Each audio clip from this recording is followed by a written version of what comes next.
The Bauhaus was a revolutionary art school established in Germany in 1919, a year after World War I ended.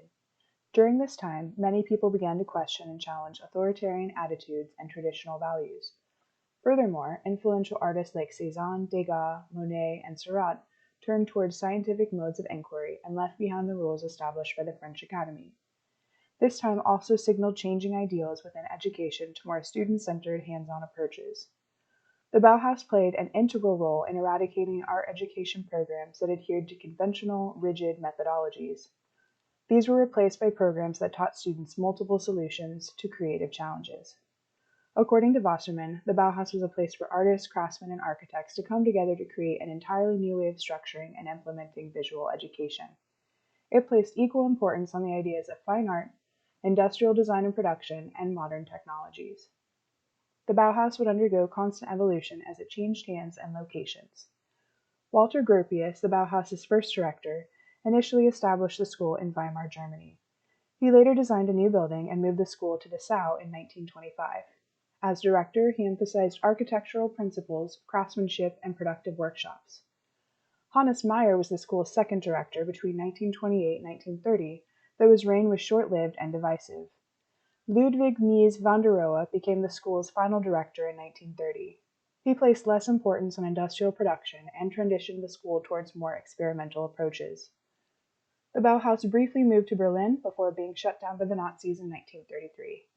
Mies van der Rohe did not give up hope on the school and finally brought it to Chicago, Illinois in 1937, where it would be called the New Bauhaus. It's known today as the IIT Institute of Design.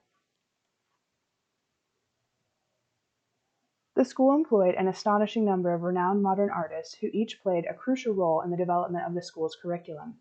Among its instructors were Paul Klee, Wassily Kandinsky, Joseph Albers, Johannes Itten, Lionel Feininger, Laszlo Moholy-Nagy, and Marcel Breuer. These artists created abstract works that emphasized line, color, form, texture, and space, rather than depicting traditional subject matter.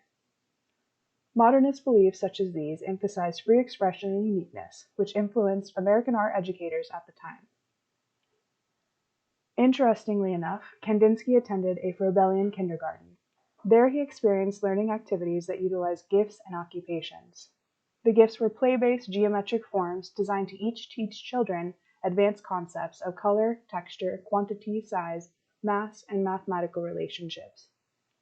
The occupations were activities that taught children skills such as drawing, sewing, weaving, and modeling. Though the Weimar Bauhaus only existed for 14 years, it had a lasting impact on art education practices across the world and the United States. Most current art curricula incorporate aspects of the foundational courses offered at the Bauhaus.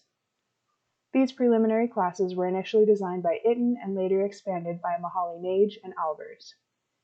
They focused on the investigation of basic art elements, usually taught in isolation. Itten's courses focused on structure, sculptural relationships, color, chiaroscuro values, and lines of tension. Notably, Itten was a primary school teacher prior to working at the Bauhaus.